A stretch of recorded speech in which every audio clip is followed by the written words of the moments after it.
போர் முடிந்து தான் வெற்றி கண்ட இடத்தை காண ஆரவாரத்துடன் புறப்பட்டார் இப்பேரரசர். அங்கே வெட்டுப்பட்ட தலைகள், கைகள், கால்கள், உயிரற்ற உடல்கள் குவியல் குவியல்களாக கிடந்தது. யானைகளும் குதிரைகளும் மலை போல சாய்ந்து கிடந்தன. ரத்தம் ஆறு போல ஓடி இவரின் பாதங்களை நினைத்தது. இதயம் கனத்து நெஞ்சும் கலங்கி நின்ற இவரை பார்த்து, பேரரசே, நடந்ததை எண்ணி என்ன பயன்? மடிந்த உயிர்களை உங்களால் ஒரு உயிரையாவது திருப்பி தர முடியுமா என்ற கேள்வி ஈட்டி போல் நெஞ்சை துளைத்தது. அப்படி கேட்டவர் புத்த துறவி உபகுத்தர். அக்கேள்வியில் மனம் மாறிய இவர் அதன் பின் பலியிடுவது, வேட்டையாடுதல், உயிர்கொலைகள் நிறுத்தப்பட்டது.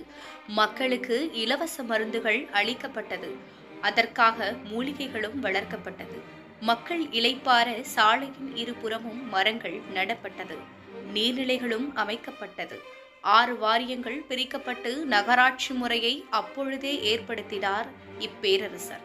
84,000 ஸ்தூபங்களை கட்டியதாக புத்த சமய நூல்கள் கூறுகின்றன. ஆனாலும் சாஞ்சி சாராநாத், அமராவதி, நாகார்ஜுனா கொண்டா ஆகிய இடங்களில் மட்டுமே உள்ள ஸ்தூபங்கள் இன்று பேசப்படுகிறது. இவரின் கல்வெட்டுகளில் வலமிருந்து இடமாக படிக்கும் சுரேஷ்தியும், இடமிருந்து வளமாக படிக்கும் பிராமி என இருவகை எழுத்துக்கள் பொறிக்கப்பட்டுள்ளன. இந்திய வரலாற்றிலேயே தானம், தர்மம், அரசியல், மனிதநேயம், சிற்பக்கலை, சமுதாய மேம்பாடு அனைத்திலும் சிறந்து விளங்கிய மாமன்னர் இவர் ஒருவரே. தன் மகன் மற்றும் மகளையும் புத்த மதம் பரப்ப துறவியாக்கி தியாகம் செய்தவர்.